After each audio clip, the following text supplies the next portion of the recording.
Hello दोस्तों। आज हम लोग क्लास 11th के एनसीईआरटी से बायोलॉजी का एक चैप्टर पढ़ेंगे जिसका नाम है केमिकल कोऑर्डिनेशन। केमिकल कोऑर्डिनेशन का मतलब होता है कि बॉडी में जितने भी केमिकल्स बन रहे हैं वो हमारी बॉडी को बैलेंस करने के लिए किस तरह से हेल्प करते हैं।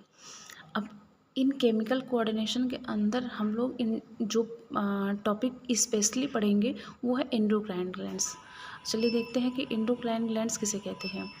एंडोक्राइन ग्लैंड्स जो होती हैं ये डक्टलेस ग्लैंड होती हैं and they are secrete hormones into the blood and they ductless gland means कि इनके अंदर किसी भी टाइप की डक्ट्स नहीं होती हैं, किसी भी टाइप की वेसल्स नहीं होती हैं और ये सीक्रेट किए हुए हार्मोन्स को डायरेक्टली ब्लड में सीक्रेट करते हैं। अब चलिए नेक्स्ट टॉपिक हार्मोन्स। हार्मोन्स क्या होते हैं अब देखिए। Non nutrients chemical which act as intercellular messenger and are produce in trace amount. Non nutrient chemicals ऐसे केमिकल्स जिनके अंदर कोई भी न्यूट्रिएंट नहीं होता है, which act as intercellular messenger जो सेल के अंदर एक मैसेंजर की तरह वर्क करते हैं, मीन्स किसी भी मैसेज को पहुंचाने का काम करते हैं and are produced in trace amount और बहुत ही कम अमाउंट में प्रोड्यूस होते हैं और उसी कम अमाउंट के अंदर ये अपना पूरा काम करते हैं।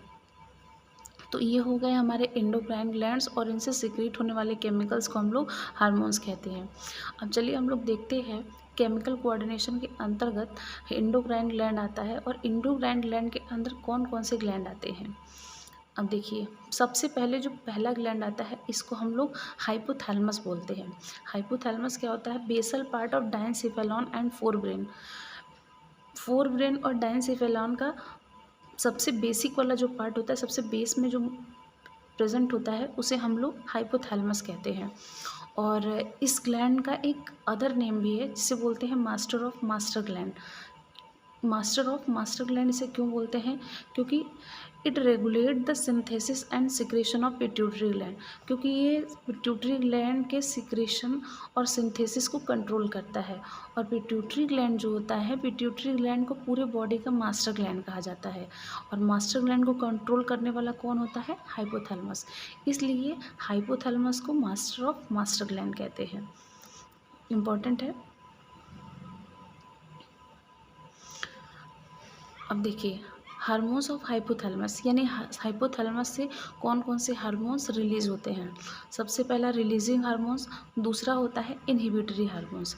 रिलीजिंग हार्मोन्स कहने का मतलब होता है कि ऐसे हार्मोन्स के ग्रुप जो किसी न किसी ग्लैंड से किसी न किसी हार्मोन्स को सिक्रीट करने के लिए इंड्यूस करते हो, प्रमोट करते हो। Stimulate secretion of pituitary gland, ये पिट्यूटरी ग्लैंड के सिक्रेशन को स्टिमुलेट करता है या एक्टिवेट करता है। दूसरे होते हैं इनहिबिटरी हार्मोन्स। इनहिबिटरी हार्मोन्स क्या होते हैं? ऐसे ग्रुप ऑफ हार्मोन्स जो किसी न किसी ग्लैंड से निकलने वाले हार्मोन्स को सिक्रेट होने से रोकते हैं।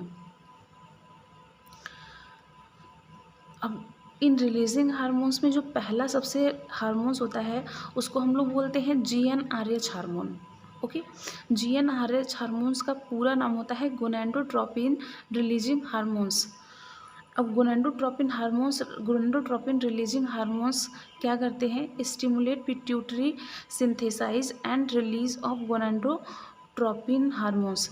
ये पिट्यूटरी ग्लैंड से पिट्यूटरी हार्मोन्स को सिंथेसाइज करने के लिए और रिलीज करने के लिए जाने जाते हैं।